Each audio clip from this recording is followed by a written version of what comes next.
Hi అండి, రసజ్ఞ టైలర్స్కి స్వాగతం. రసజ్ఞ tailors and training సెంటర్కి స్వాగతం.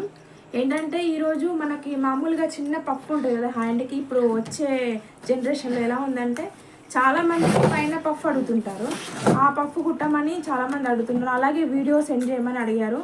కాబట్టి ఇవాళ మనకి పఫ్ వచ్చేది ఎలా ఉంటుంది, ఇక్కడ ఒక 5 కుచ్చులు రావాలన్నా 3 కుచ్చులు రావాలన్నా ఎంత పైన ఎక్స్ట్రా తీసుకోవాలనే దాని గురించి వీడియోలో ఇవాళ పెడతాను.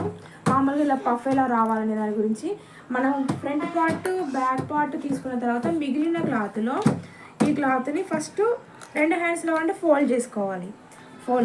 ఫోల్డ్ చేసుకున్న తర్వాత పొడవు వెడల్పు సరిపోతుందో చెక్ చేసుకోవాలి. క్లాత్లో పొడవు మరియు వెడల్పు లావు ఎక్కువ ఉంటే సరిపోదు కాబట్టి అటాచ్ చేయడానికి క్లాత్, తర్వాత హైట్ ఎక్కువ ఉన్న వాళ్ళకి పొడవు మరియు పఫ్కి కూడా సరిపడా క్లాత్ చూసుకోవాలి. ఇప్పుడు ఫస్ట్ ఏం చేయాలంటే కొలత బ్లౌజ్లో రివర్స్ తీసుకోవాలి. రివర్స్ తీసుకొని వారి పఫ్ ఎంత ఉంది, వాళ్ళకి ఇచ్చిన కొలత ఏంటంటే కరెక్ట్గా ఉంది, దీనిలాగానే పఫ్ పెట్టమని అడిగారు. కాబట్టి సేమ్ మెజర్మెంట్స్లో మనకి మామూలుగా కుట్టుకి వదిలేసుకోవాలి 1/2 ఇంచు.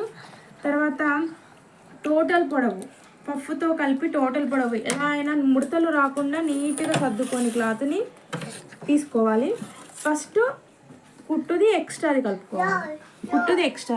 తర్వాత ఇక్కడ హ్యాండ్ లూజు, తర్వాత ఎక్స్ట్రాతో కలిపి ఇక్కడ ఏంటంటే అటాచ్ అవుతుంది. కొంచెం క్లాత్ అనేది జాయింట్ వేసుకోవాల్సి ఉంటుంది.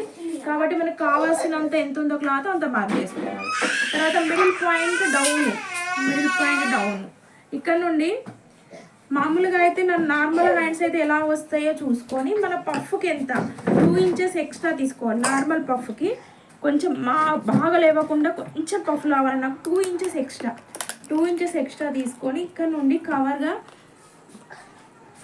కలుపుకోవాలి. కరువు షేప్ రావాలి.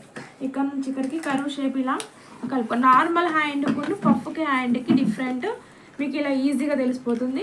ఇక్కడ నుంచి ఇక్కడికి కుట్టుదును మన ఎక్స్ట్రాది ఇలా వస్తుంది. ఇక్కడ కొంచెం అనేది జాయింట్ పడుతుంది. ఇది పొడవు నార్మల్ హ్యాండ్, ఇది పఫ్ హ్యాండ్. ఇది కుచ్చులు ఎన్ని కావాలంటే అన్ని ఇక్కడ మనం తీసుకునే వెడల్పులో తీసుకోవచ్చు. ఎక్కువ కుచ్చులు రావాలంటే ఇక్కడ ఎక్స్ట్రా అనేది మనం జాయింట్ చేసుకోవాలి. ఇది కటింగ్ అండి. ఇలా మార్క్ చేసుకున్న తర్వాత మనము మార్క్ చేసుకున్న దాన్ని కట్ చేసుకోవాలి.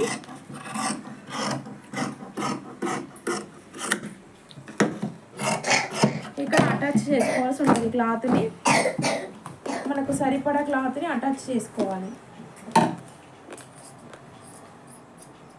ఇలా ఎంత క్లాత్ కావాలంటే అంత అటాచ్ చేసుకోవాలి. ఇందులో 2 ఉన్నాయి హ్యాండ్స్, 2 బ్లౌజులు ఇచ్చారు కాబట్టి నేను 2 కట్ చేసుకున్నాను. అలాగే బ్లూ క్లాత్ కూడా కట్ చేసుకోవాలి.